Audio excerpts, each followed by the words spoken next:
our motto, let learning be a joy and teaching a pleasure. Here we are with a remote teaching and learning process to bridge the gap. Happy learning, students. Hello students, आज हम लोग कक्षा छठी की हिंदी सुलभ भारती की पहली कविता का अध्ययन करेंगे। इसके अंतर्गत निम्नलिखित 6 बिंदुओं पर हम लोग चर्चा करेंगे। कविता बसंती हवा, कवि और कविता का परिचय, कविता का सरल अर्थ, कठिन शब्दों के अर्थ, कविता से संबंधित व्याकरण। कविता का नाम है बसंती हवा। कवि का नाम है केदारनाथ अग्रवाल। कवि और कविता का परिचय। कवि केदारनाथ अग्रवाल का जन्म 1 अप्रैल 1911 को हुआ था। इनकी मृत्यु 22 जून 2000 को हुई थी। इनकी प्रमुख रचनाएं देश देश की रचनाएं, अपूर्वा, आग का आईना, पंख और पतवार, पुष्पदीप आदि है।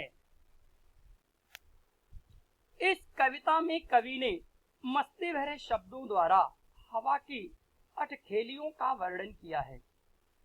वसंत ऋतु को ऋतुओं का राजा कहा जाता है और इसमें बहने वाली हवा बहुत सुहावनी होती है। इस समय सबका मन प्रसन्नता से भरा रहता है। कविता है, हवा हूँ हवा में बसंती हवा हूँ, सुनो बात मेरी अनोखी हवा हूँ, बड़ी बावली हूँ बड़ी मस्त मौला, नहीं कुछ फिकर है बड़ी ही निडर हूँ, जिधर चाहती हूँ उधर घूमती हूँ, मुसाफिर अजब हूँ हवा में बसंती हवा हूँ।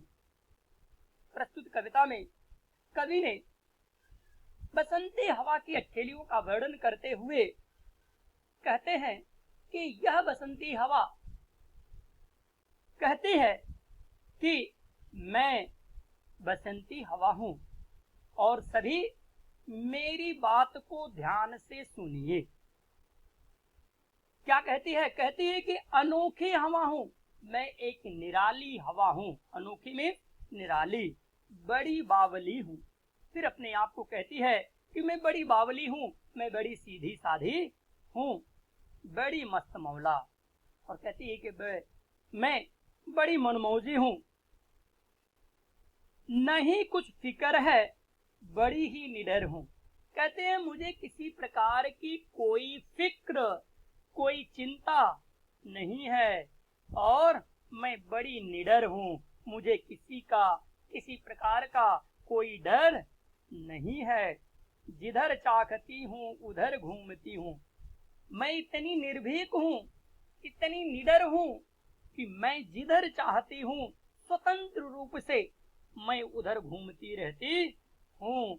मुसाफिर अजब हूँ। कहती है कि मैं एकदम एक विचित्र प्रकार की यात्री हूँ। मतलब मैं जिधर चाहती हूँ, जैसा चाहती हूँ, मैं उधर ही घूमती हूँ। हवा में बसंती हवा हूँ। फिर क्या कहती है? चढ़ी पेड़ महुआ थपाथप मचाया, गिरी धम्म से फिर चढ़ी आम ऊपर, उसे भी झकोरा किया कान में कू, उतर कर भागी में हरे खेत पहुंची, वहां गेहूं में लहर खूब मारी, हवा हूँ हवा में बसंती हवा हूँ। यह बसंती हवा कहती है कि मैं निर्भीक हूँ, निडर हूँ, मुझे किसी प्रकार की कोई डर नहीं है। इसलिए वह महुआ एक विशेष प्रकार का बड़ा सा पेड़ है जिसके पत्ते बड़े बड़े होते हैं। वह उस बड़े पेड़ पर चढ़ जाती है और वहां चढ़ने के बाद खूब थपथपी मचाती है। उन पत्तों को खूब हिलाती है, जिससे थप थप की आवाज निकलती है। फिर गिरी धम्म से फिर चढ़ी आम ऊपर, महुए के पेड़ से वह नीचे जो है कूद पड़ती है और फिर आम के पेड़ पर चढ़ जाती है। आम के पेड़ पर चढ़ने पर वह आम को खूब हिलाती झुलाती खूब झकझोर देती है और झकझोर देने के बाद उसके कान में कू कू की आवाज करती है। फिर वह आम के पेड़ से उतर करके गेहूं के खेत में, हरे भरे गेहूं के खेत में पहुंच जाती है और उस खेत में पहुंचने पर वह वहां पर खूब लहर मारती है, खूब लहराती है और फिर कहती है कि हवा हूँ हवा में, बसंती हवा हूँ। पहर दो पहर क्या, अनेकों पहर तक इसी में रही मैं, खड़ी देख अलसी, लिए शीश कलसी, मुझे खूब सूझी, हिलाया झुलाया गिरी पर न कलसी, इसी हार को पा, हिलाई न सरसों, झुलाई न सरसों, हवा हूँ हवा में, बसंती हवा हूँ। यह बसंती हवा खेत में लहर मारने के बाद वहां पर कहती है कि मैं एक पहर नहीं, पहर का मतलब होता है 3 घंटे का समय, मतलब एक पहर में 3 घंटे होते हैं।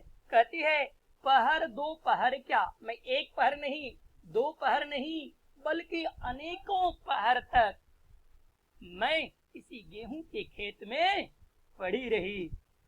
फिर खड़ी देख अलसी, लिए शीश कलसी, और वहां पर गेहूं के खेत में अलसी एक प्रकार का तिलहन का पौधा है। उस तिलहन में होता है ऐसा बीज जिससे तेल निकाला जाता है। उसके सिर पर कलसी थी। हवा को खूब मस्ती सूझी। उस मस्ती के कारण वह क्या करती है, उस अलसी को खूब हिलाती है और खूब झुलाती है। लेकिन गिरी पर न कलसी, इतना इतना हिलाने पर भी वह अलसी के सिर पर रखा जो कलसी है वो गिरता नहीं है। इसी हार को पा, हिलाई न सरसों, जब वह कलसी को नहीं गिरा पाती है, अपनी हार को स्वीकार कर लेती है और हार मानने के कारण वह सरसों को देखती है, लेकिन वह सरसों को नहीं हिलाती है और उसे नहीं झुलाती है और वह हार मान करके सरसों को किसी प्रकार से डिस्टर्ब, किसी प्रकार से परेशान नहीं करती है। और फिर हवा कहती है हवा हूँ हवा में, बसंती हवा हूँ। धन्यवाद छात्रों। अब हम लोग कठिन शब्दों के अर्थ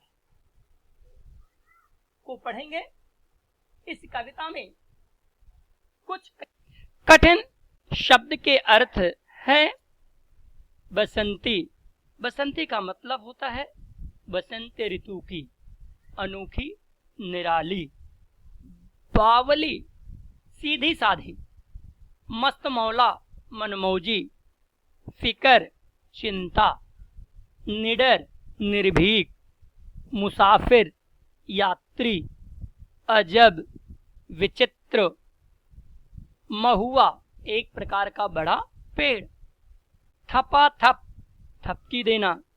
धम्म से, धड़ाम से। झकोरा, झोंका देना या हिलाना। गेहुओं में, गेहूं के खेत में। पहर, प्रहर, 3 घंटे का एक पहर होता है। अलसी, एक प्रकार का तिलहन। शीश, सिर पर। कलसी, घड़ा, गगरी। हार, पराजय। सरसों, एक प्रकार का तिलहन। अब हम लोग कविता से संबंधित व्याकरण पर ध्यान देंगे। पहला पर्यायवाची शब्द, इस कविता में कुछ पर्यायवाची शब्द हैं। हवा, पवन, वायु, मुसाफिर, यात्री, राही, पेड़, वृक्ष, तरु, कान, कर्ण, श्रोत्र, खेत, क्षेत्र, भूमि, लिंग। दो होते हैं, पुल्लिंग और स्त्रीलिंग। पुल्लिंग के कुछ शब्द हैं मुसाफिर, महुआ, कान, गेहूं। स्त्रीलिंग के शब्द हैं हवा, अलसी, कलसी, सरसों। धन्यवाद छात्रों। मुझे आशा है आप सब इस वीडियो को बार बार देखकर और सुनकर इस कविता को याद करेंगे और परीक्षा के लिए कविता को तैयार करेंगे। अगले वीडियो में हम लोग नया पाठ पढ़ेंगे। पाठ का नाम होगा उपहार। धन्यवाद।